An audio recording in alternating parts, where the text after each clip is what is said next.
જય સ્વામિનારાયણ છોકરાઓ. આપણે JEE અને નીટ માટેનો 5મો લેક્ચર છે. આજના લેક્ચરમાં આપણે આપણા MCQને ફરી પાછા આગળ વધારીએ છીએ. તો એક MCQ છે,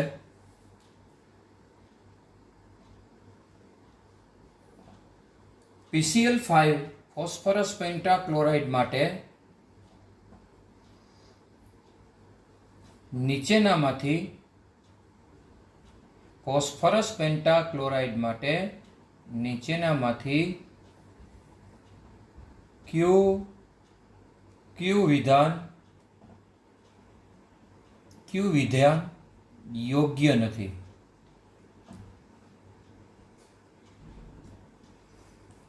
ફોસ્ફરસ પેન્ટાક્લોરાઇડ માટે એટલે કે PCl5 માટે નીચેનામાંથી કયું વિધાન યોગ્ય નથી? આવા બધા ચેપ્ટર જે આપણું આ પી બ્લોકના ચેપ્ટરનું છે આ, અને બહુ ડિફિકલ્ટ આપણને આ પડે છે. તો નંબર 1, તે પીળાશ પડતો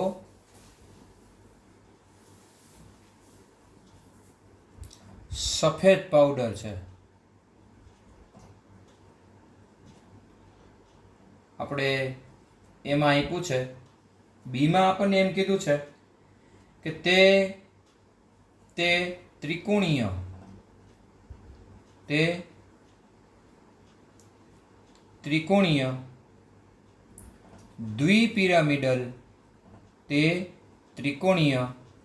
દ્વિપિરામિડલ બંધારણ ધરાવે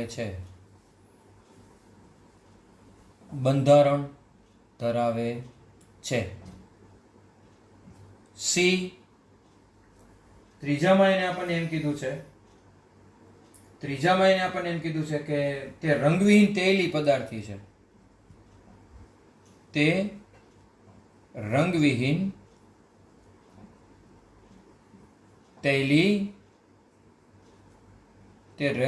તૈલી પદાર્થ છે.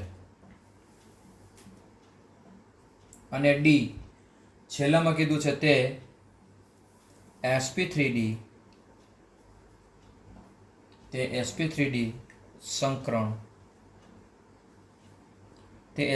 સંકરણ ધરાવે છે. હવે કોમન સેન્સ છે છોકરાઓ, જ્યારે આ રીતના કોઈ પ્રશ્ન પૂછવામાં આપણને આવે ત્યારે હંમેશા એક વાતનો ધ્યાન રાખવું કે તે પીળાશ પડતો સફેદ પાવડર છે અને તે રંગવિહીન તૈલી પદાર્થ છે. આ બે ઓપોઝિટ થયા, એટલે આપણો જે જવાબ છે આ બેમાંથી એક જ હોવો જોઈએ,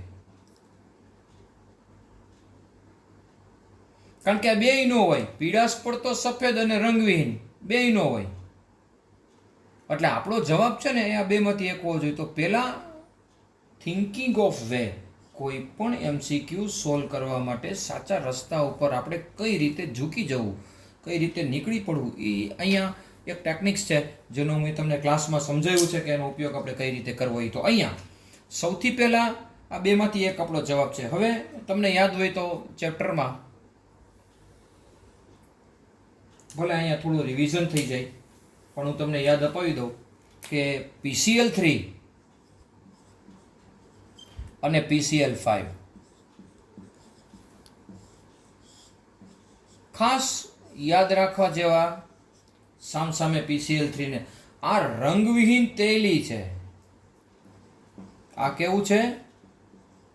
રંગવિહીન તૈલી છે. જ્યારે આ છે PCl5 છે ફોસ્ફરસ પેન્ટાક્લોરાઇડ, આ ફોસ્ફરસ ટ્રાઇક્લોરાઇડ, પેન્ટાક્લોરાઇડ, તે પીળાશ પડતો સફેદ પાવડર છે. તે પીળાશ પડતો સફેદ પાવડર છે. હવે તમને યાદ આવી જવું જોઈએ કે તે રંગવિહીન તૈલી છે, એટલે કે PCl3, એટલે કે PCl5 માટે નીચેનામાંથી કયું વિધાન યોગ્ય નથી? તો એના માટે આપણો જવાબ છે સી, તે રંગવીન તેલી. કારણ કે આ કોના માટે વપરાય છે? તો કે આ PCl3 માટે વપરાય છે. આ યાદ રાખવા વિનંતી. બીજું, જો તમને યાદ હોય તો અહીંયા PCl3, આ ક્લોરીન અને આ ક્લોરીન આમ છે. તમને યાદ આવતું હોય તો અહીંયા ફિશલ પ્રક્ષેપ સૂત્રની મુદત જો જેવી રીતે હું તમને દોરી બતાવું તો અહીંયા આમ થાય, અને આ જે રસ્તો છે એ થોડો ઘાટો મારે તમને બતાવવો પડે આમ, કારણ કે આપણી બાજુ છે, આપણાથી દૂર છે. આ બંધારણ ફિશરની જેમ હું દોરતો હોઉં તો એવું લાગે, તો આ એનું બંધારણ દોરવું PCl3 રંગવીન છે. જ્યારે આપણે અહીંયા દોરીએ તો હું ક્લાસમાં તમને સમજાવતો હતો કે એક જ સમતલમાં તમારે Cl લઈ લેવાના છે, આવી રીતે 3, અને પછી ઉપર નીચે એક આમ PCl5. યાદ આવી ગયું? 202 પાઇકોમીટર છે આ, 202 પાઇકોમીટર. તમને થોડું ઘણું યાદ આવી જાય તો. અને અહીંયા 240 પાઇકોમીટર. આ લેન્થ છે એ 240 પાઇકોમીટર છે. હવે આવી રીતે તમે માનો કે હું આવી રીતે આને આમ જોઈન્ટ કરી દો, આમ ત્રિકોણીય દ્વિપિરામિડલ તમને આપે. આ જે આપણો શેપ બને છે ત્રિકોણીય દ્વિપિરામિડલ, તો અહીંયા આપણે લખવું હોય તો લખાય કે તે ત્રિકોણીય દ્વિપિરામિડલ છે. ત્રિકોણીય દ્વિપિરામિડલ. અને આ છે એ ત્રિકોણીય પિરામિડલ છે. આ પિરામિડલ છે, આ દ્વિપિરામિડલ છે. બીજું એક છેલ્લી એક વસ્તુ યાદ રાખવા જેવી જે ઇમ્પોર્ટન્સ છે, તમને મને એમ થાય કે હું તમને કહી દઉં. આનું સંકરણ sp3 છે. જ્યારે આનું સંકરણ છે sp3d સંકરણ છે. તો યાદ રાખવા વિનંતી. આ બોર્ડ વર્ક તમે જુઓ, આ તમને યાદ રહેવું જોઈએ અને આ કામનું છે. તો આ ક્વેશ્ચન આપણે અહીંયા યાદ રાખવાનો છે. નેક્સ્ટ ક્વેશ્ચનમાં આપણે જઈએ તો નેક્સ્ટ ક્વેશ્ચન આપણને એવો છે કે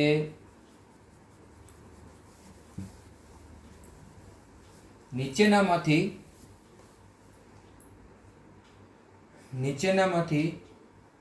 કયો એસિડિક ઓક્સાઇડ છે?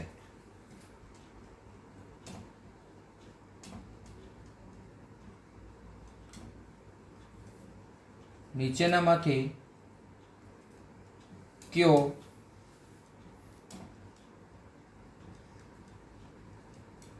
એસિડિક ઓક્સાઇડ છે? નીચેનામાંથી કયો એસિડિક ઓક્સાઇડ છે? આપણને ઓપ્શનમાં આપ્યું છે BaO, બેરિયમનો ઓક્સાઇડ. નંબર બીમાં આપણને આપ્યું છે સોડિયમનો ઓક્સાઇડ Na2O. સી આપણે ત્રીજા ઉપર આપ્યું છે વેનેડિયમ પેન્ટોક્સાઇડ V2O5. અને ડી આપણને આપ્યું છે કેલ્શિયમનો ઓક્સાઇડ. અહીંયા આ MCQ સોલ્વ કરતી વખતે તમારે યાદ રાખવા જેવી બાબત ફરી પાછી એકવાર હું તમને યાદ અપાવી દઉં કે અધાતુના ઓક્સાઇડ હંમેશા એસિડિક હોય.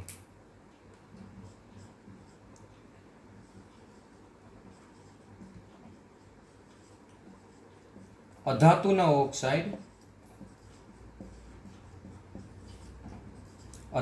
ઓક્સાઇડ કેવા હોય? એસિડિક હોય. અધાતુના ઓક્સાઇડ એસિડિક હોય. હવે તમને ખાસ કરીને અધાતુના ઓક્સાઇડ જો તમને યાદ આવે તો તમને સલ્ફર ડાયોક્સાઇડ છે, પછી Cl2O7, પછી તમને CO2, N2O5. અધાતુના ઓક્સાઇડ હંમેશા એસિડિક હોય છે.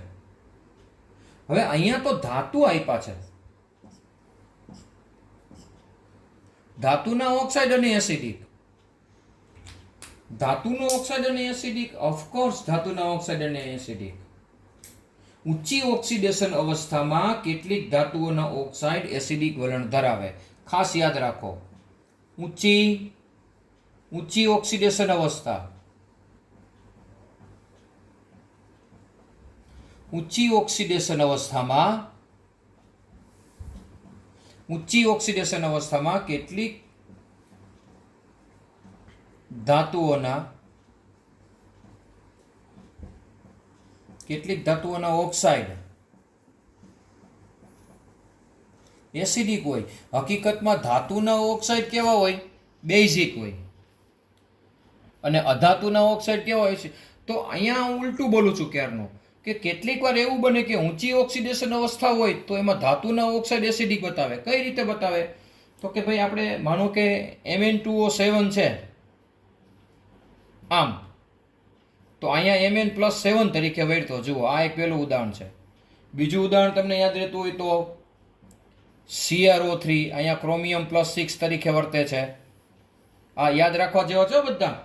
અને ત્રીજું છે વેનેડિયમ.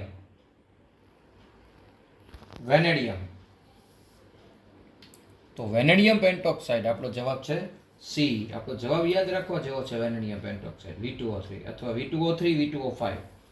તો અહીંયા આ વસ્તુ યાદ રાખવા જેવી છે. તો અહીંયા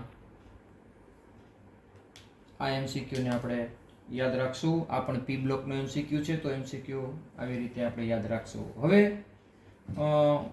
આના પછીનો જે એમસીક્યુ છે,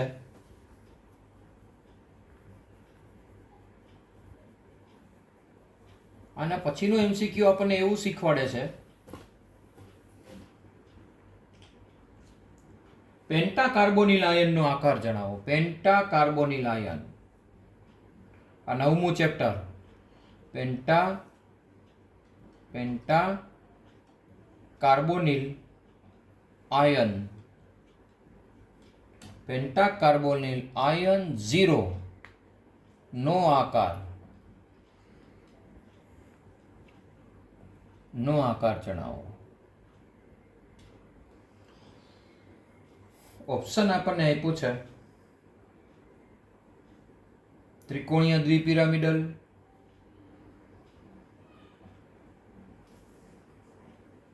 ત્રિકોણીય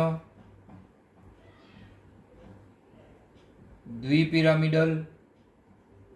બી આપણને આપ્યું છે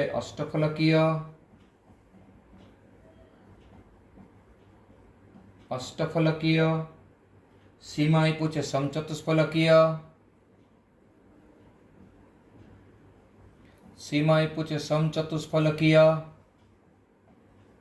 અને આપણને ડીમાં આપ્યું છે સમતલીય સમચોરસ. સમતલીય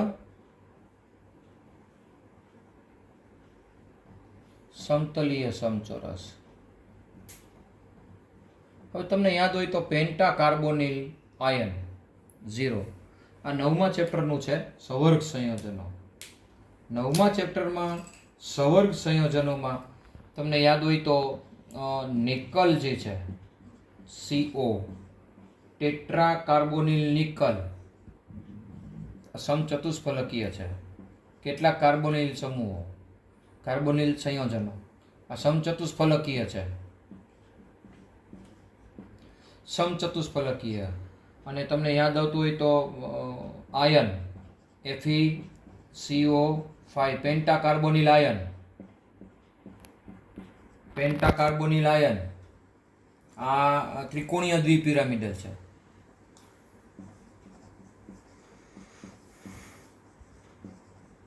ત્રિકોણીય દ્વિપિરામિડલ પેન્ટાકાર્બોનિલ આયન, ત્રિકોણીય દ્વિપિરામિડલ. આપણો જવાબ છે એ. તમને યાદ રહી એટલા માટે હજી અહીંયા એક વસ્તુ લખી દઉં કે હેક્ઝાકાર્બોનિલ ક્રોમિયમ અષ્ટફલકીય છે.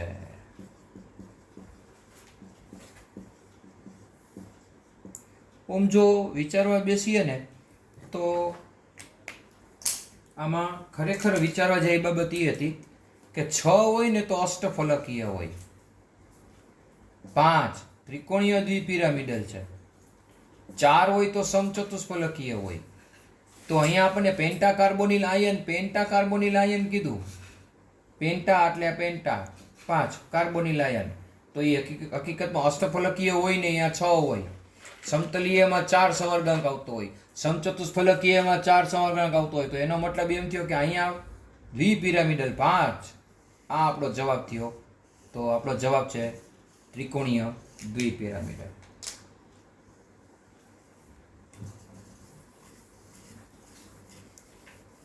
હજી એક ક્વેશ્ચન લઈએ આપણે.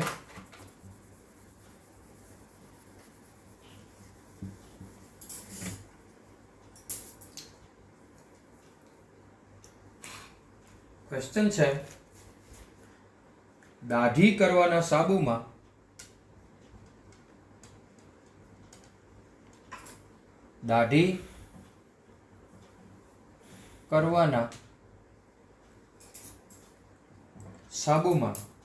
કયો પદાર્થ હોય છે?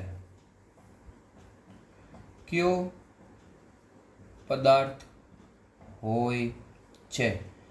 દાઢી કરવાના સાબુમાં કયો પદાર્થ હોય છે?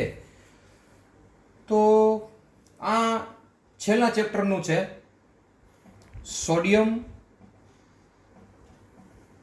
Sodium rosinate, B citric acid,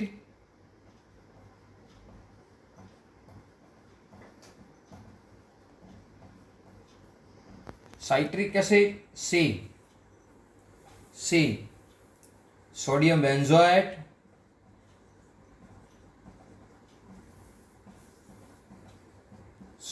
benzoate, અને ડી એસ્પાર્ટેમ.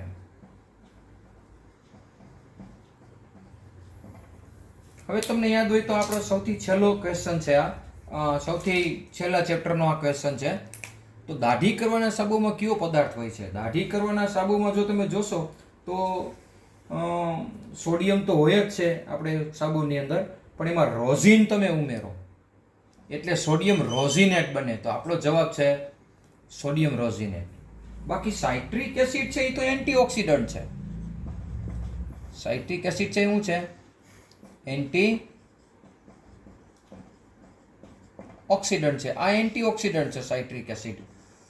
સોડિયમ બેન્ઝોએટ જે આપણને આપવામાં આવ્યો છે એ પ્રિઝર્વેટિવ્સ છે.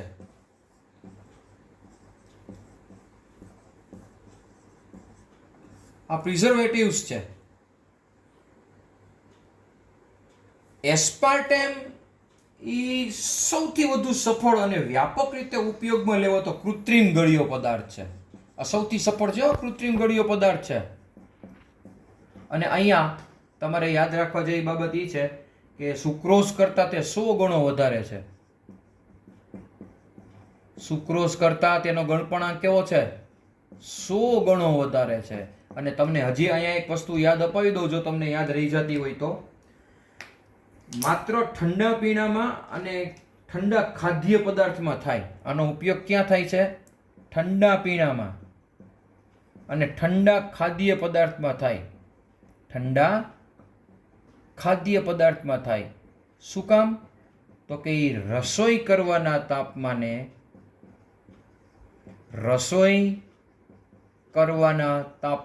અસ્થાયી છે. રસોઈ કરવાના તાપમાને કેવું છે?